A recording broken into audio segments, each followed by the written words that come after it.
evening sa gabi mga sirs. At panibago kasi gabi na tayo mabibiyahe ngayon.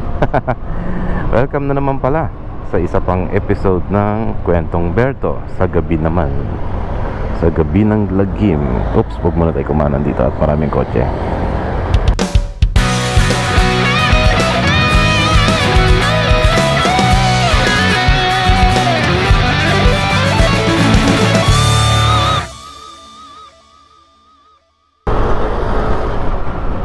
Masarap ng andar.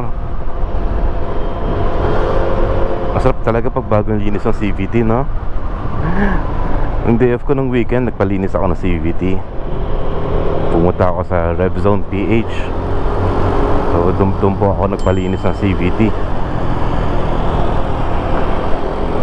Kung taga Kingstown po kayo, North Caloocan, yan, punta kayo dun kay RevZone PH.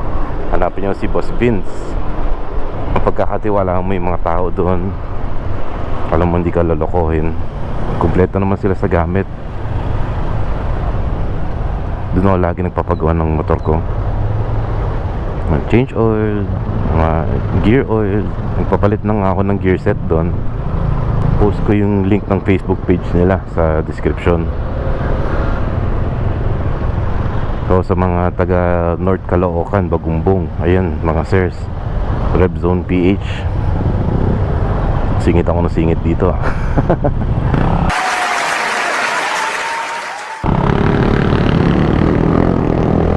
Sarap ng andar talaga. Bagang linis ng CVT, ang panggilid. Kaya din bumaya ng gabi, ang lamig. Lesser na yung traffic ngayon kasi wala na masyadong sasakyan. Hindi ka na rin masusunog sa araw kasi gabi na. Hello MOA.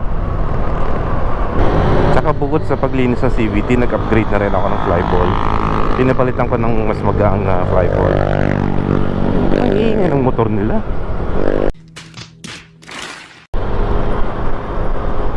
So medyo mas malakas ang hatak niya ngayon.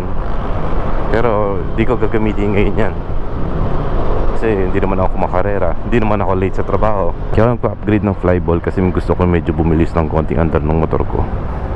Pero hindi ko ginawa yung para mapagkarera, mapagyabangan. Ginawa ko lang yun kasi pag nalilate ako, nagmamadali ako. At least mayroon akong panghatak, papahataw. Basta wag natin gamitin yung bilis ng motor natin sa kayabangan o angas. Dadaan pala tayo kay Diwata. Pares kaya tayo ron, kain tayo pares. Ayun, ipopost ko yung mga videos dun sa pag nung nagpalinis ako ng panggilid.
Kinadiwata, pero wala ng pila. Ayun po mga sirs, kung mahilig kayo mag-pares overload, pagkakataon nyo na pumunta Kinadiwata kasi wala ng pila. Hindi na siya box office hit lagi. Ang cons lang sa pag-upgrade ng flyball ay pansin ko parang magastos na siya sa gasolina. Di ba mga sirs, kapag naglumbas yung VVA, pag nasa 60-70 na yung takbo nyo at pigang-piga na yung throttle nyo, lalabas na yung VVA. Yan yung time na bubuga siya talaga ng gasolina nun. Lalakas yung konsumo ng gasolina nun. Dito, kapag nakapiga na yung throttle mo, nasa 40-50 ka pa lang, lumalabas na yung VVA. So maaga pa lang, di pa ganun kabilis, lumalabas na yung VVA. Ano ba yung VVA? Well, hindi ko alam. Sorry mga sirs. Lalagay ko na lang yung description dito sa screen. So mas malakas na siya humatak kahit mababa lang yung speed mo. Maramdaman mo agad bibilis ng acceleration mo. Yun lang yung pansin ng cons dito sa pag-upgrade ng flyball. Nagastos sa gasolina. Kaya hanggat maaari, ayaw ko palabasin yung VVA para hindi naman siya mubugan masyado ng gasolina. Yan, takbo mo lang 40-50. Kalmado lang yung makina mo. Hindi ganun kabilis.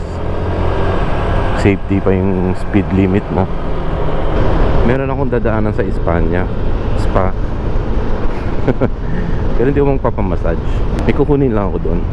Samahan niyo ako ha. Kukunin lang akong pagkain doon. Siomai. Pinorder namin ni Mrs.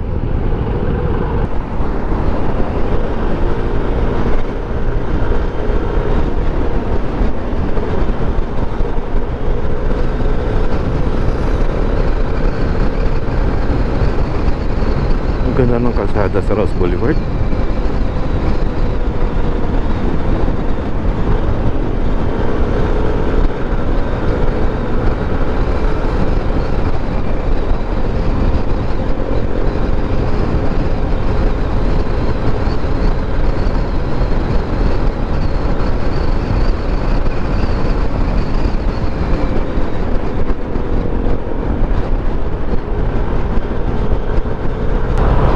Dito mga sir, sa Ross Boulevard, kapag kakanan ka dito, ngayon meron na silang no right turn on red signal.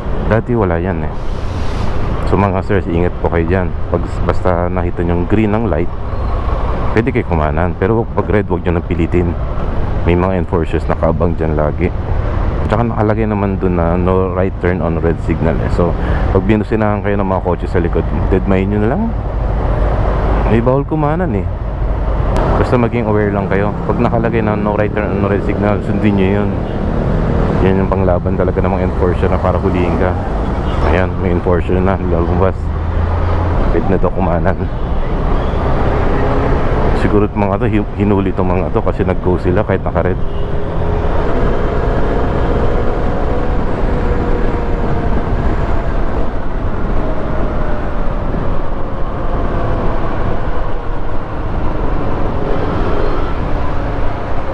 Oops, medyo matraffic dito sa Lawton.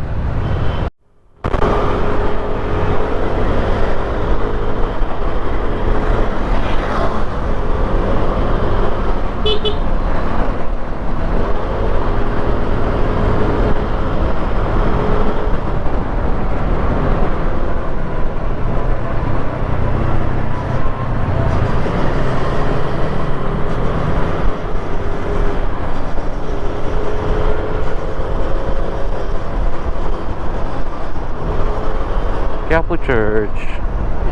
Shoutout po sa mga taga Quiapo, mga sirs.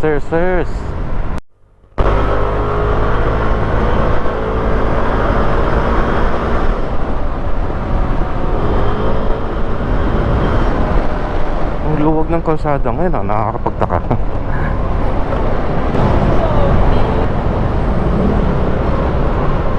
Ayan, so dito tayo mga sirs, Pinoval Street, University Tower 4 sa may Espanya lang po. Dito tayo mga sirs, Espacio by Margaret.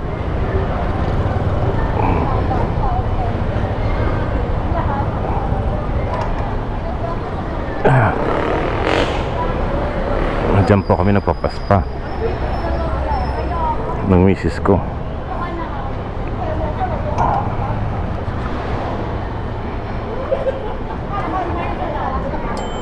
Espacio by Margaret Wellness Spa, located po sa Pinoval Street, Espanya, University Tower 4.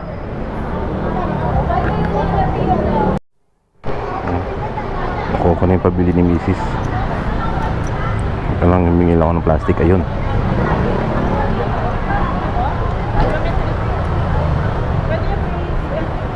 Ayan si Ate Patsy. Yung pinakamagaling na masahista sa spa. Ate Patsy, say hi. Say hi sa camera.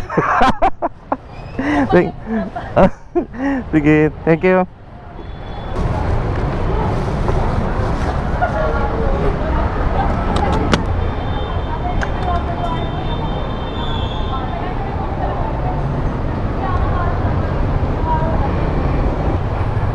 Tara na, uwi na tayo. O siya mga sirs, hanggang dito na lang po. Kung nag-enjoy po kayo sa video ko ngayon, subscribe, like, and share. Tandaan, sharing is caring. Sige mga sirs, hanggang sa muli, paalam.